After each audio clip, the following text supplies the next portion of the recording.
I've tested just about every major TV this year, and here are the best ones based on a ton of different testing parameters, including HDR impact, accuracy, price, and many more. By the way, I will have affiliate links to every TV I talk about in the description below, as well as in the pinned comment, and I'll have its accompanying full review for more context below those links to make your decision that much easier. But in any case, let's jump into this before I soil myself out of excitement. And let's start off with the best value OLED TV of 2025, and that has got to go to the Samsung S90F. Now, this is a TV that, yeah, sure, it's not perfect. I mean, if you have it in a bright room, it is gonna look a little magenta, and on my unit, I did have some issues, at least at launch, when it came to the motion interpolation.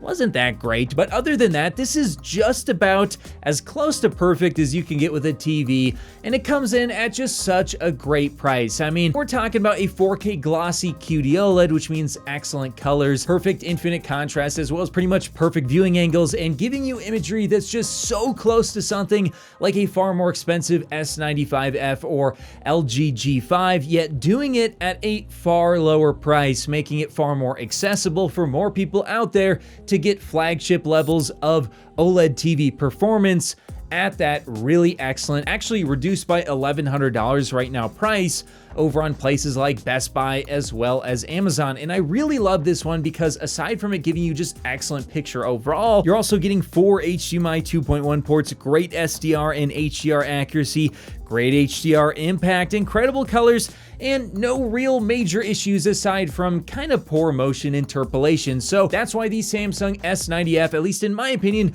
deserves to be the best value OLED of 2025. Sure, there's some that are cheaper, and sure, there are some that are just a little bit better, but none of them give you the amount of performance you get at this good of a price. But now let's move on to the best value TV overall. And this one for me, it's hands down got to go to the TCL QM6K. This one really surprised me. It's certainly not the brightest TV, and it has far fewer dimming zones than far more expensive mini LED displays, but for what it is, wow, does it give you a great picture for most HDR content at an incredible entry price point. So this thing, like the S90F, is a 4K 144Hz panel, but unlike OLED, well, this is a mini LED TV, which means, yes, the contrast and the speed won't be as good as an OLED, but you do get 2 HDMI 2.1 ports still, but the other 2 are not 2.1, makes sense considering the price, and it gives you solid contrast still, solid SDR and HDR accuracy, and no major issues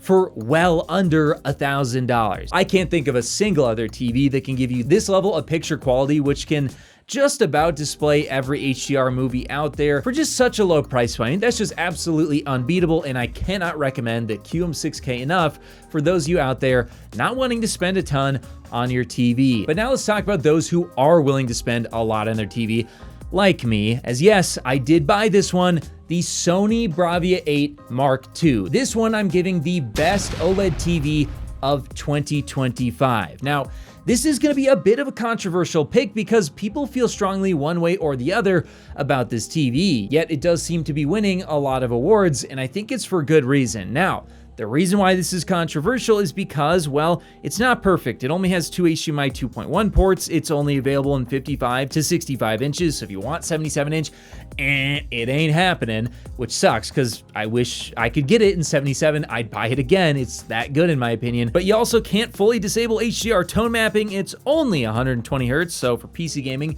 not so great. It has issues with ambient light, much like the S90F, and some felt Sony didn't improve as much as they should, but this is still a 4K 120Hz glossy QD OLED, and I love it because it has great SDR and HDR accuracy. It has infinite contrast, as well as that excellent speed that OLED is well known for. It's got the best HDR impact in my opinion.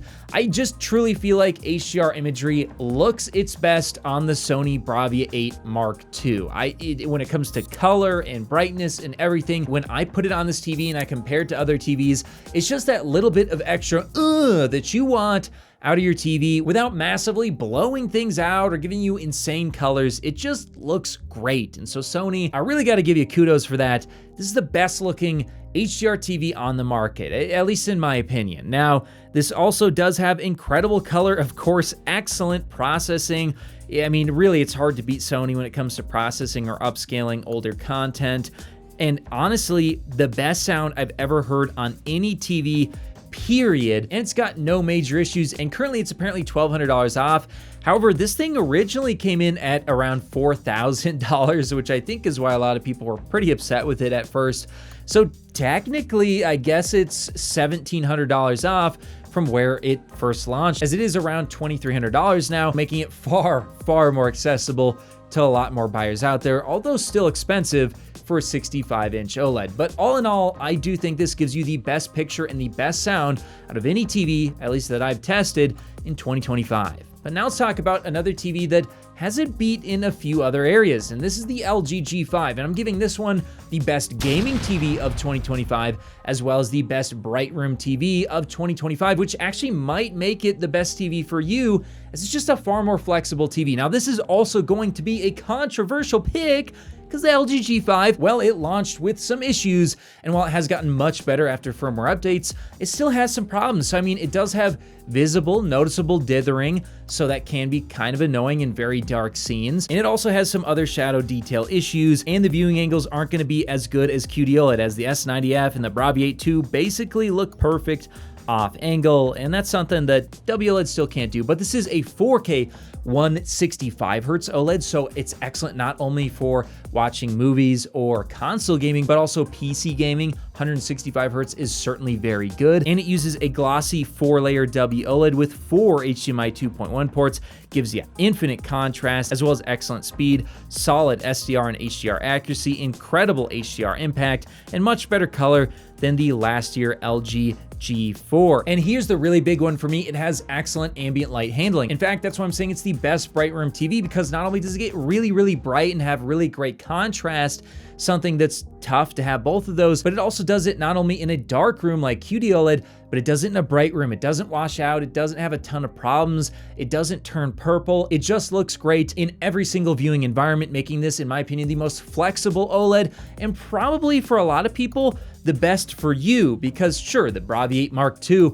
it might look better in a dark room, but if you're gonna have the lights on or the windows open, the G5 is probably the better choice, and I think for that reason, one of the best OLEDs you can buy in 2025. And then finally, the best mini LED TV of 2025 has got to go to the Sony Bravia 9. Now, this is also not going to be a perfect TV. A perfect TV doesn't exist yet.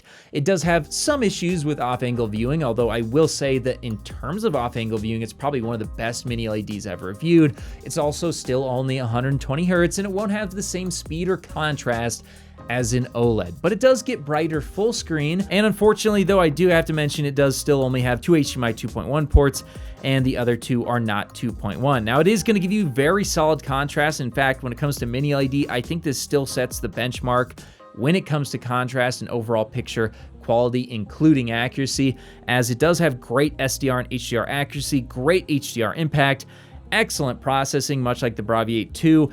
I thought it had pretty great sound as well, and no major issues for currently a significant discount. So there you have it. Those are the best TVs of 2025, at least in my opinion. But let me know in the comments below if there's something that you feel like I missed, or maybe something that you disagree on. I'd actually love to hear it, so let me know in the comments below. And make sure to stay tuned, as I will be having more reviews and roundups coming out very soon.